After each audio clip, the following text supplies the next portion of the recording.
వస్తాడు తన సీట్ అని చెప్పుకోలేని పరిస్థితి ఉంది. ఈ రోజు వచ్చినట్లు ఆయన ఉన్నట్లేదు అనుకుంటా. ఆయనది లేదు, తనది లేదు.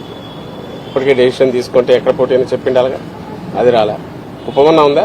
కుప్పం అనౌన్స్ చేశాడా? తను అనౌన్స్ చేశాడు. ఈయనదైతే అది కూడా చెప్పుకునే పరిస్థితి ఉన్నట్ల, కనీసం తన సీటు తను కూడా చెప్పుకోలేకపోతున్నాడు. మరి అది కూడా ఆఖరణ చంద్రబాబు నాయుడు అన్ని ఈక్వేషన్స్ చూసి ఎక్కడ పోమంటే అక్కడ పోతాడేమో. 24 సీట్లు జనసేన పోటీ చేస్తానని చెప్పి పవన్ కళ్యాణ్ అన్నారు సార్, కానీ 5 సీట్లు మాత్రమే ప్రకటించారు. అంటే మిగతా సీట్లో క్లారిటీ లేరా, అభ్యర్థి లేరా? చెప్తున్నా కదా, మిగిలిన సీట్లు చంద్రబాబు నాయుడు డిసైడ్ చేయాలి. అది జనసేన కూడా ఈయన ఇవ్వాలి. అసలు ఫస్ట్ థింగ్ 24 సీట్లు, అసలు 175 వైఎస్ఆర్సీపీ నిలబడినాం. 2014 మాకున్న ఇది వచ్చి 18 సీట్లలో పోటీ చేయడం ఒకటే. అంతకుముందు పులివెందుల ఇది గెలుచుకోవడం.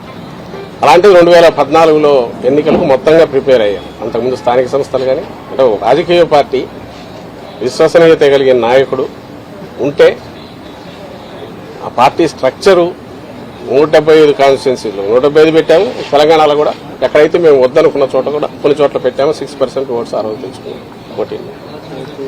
ఇందులో ఒక పార్టీ ఎట్లుండాలి రాజకీయ పార్టీ అనేది జగన్మోహన్ రెడ్డి గారు చూపిస్తే, ఒక అవుట్ఫిట్ ఏదో పెట్టుకుని ఇది రాజకీయ పార్టీ అని చెప్తున్నది ఏదైతే జనసేన అంటున్నారు, ఇంత దరిద్రంగా ఇట్లా కూడా ఉంటారా అనేది చూడాలంటే ఆయన్ని పవన్ కళ్యాణ్ గారిని చూస్తే కనపడుతుంది. అందుకోసమే మీరు గమనిస్తే పార్టీ స్ట్రక్చరు ఏర్పాటు చేసుకోవడానికి కానీ 175 నియోజకవర్గాల్లో ఒక ఇన్ఛార్జీలు పెట్టుకునే ప్రయత్నం కానీ, అలాగే పార్టీ తరఫున కింద కమిటీలు వేయడం కానీ ఎందుకు చేయలేదంటే రేపు డిమాండ్ పెరుగుతుంది, చంద్రబాబు నాయుడుకి ఇబ్బంది కలుగుతుందని.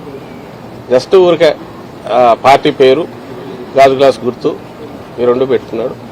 అండ్ నేను ఇంతకుముందు అన్నట్టు 100% ఓన్డ్ సబ్సిడరీ కింద చంద్రబాబు నాయుడు అందరిని డిసైడ్ చేస్తాడు. ఇక్కడ విమర్శలను అక్కడ తీసుకెళ్లొచ్చు.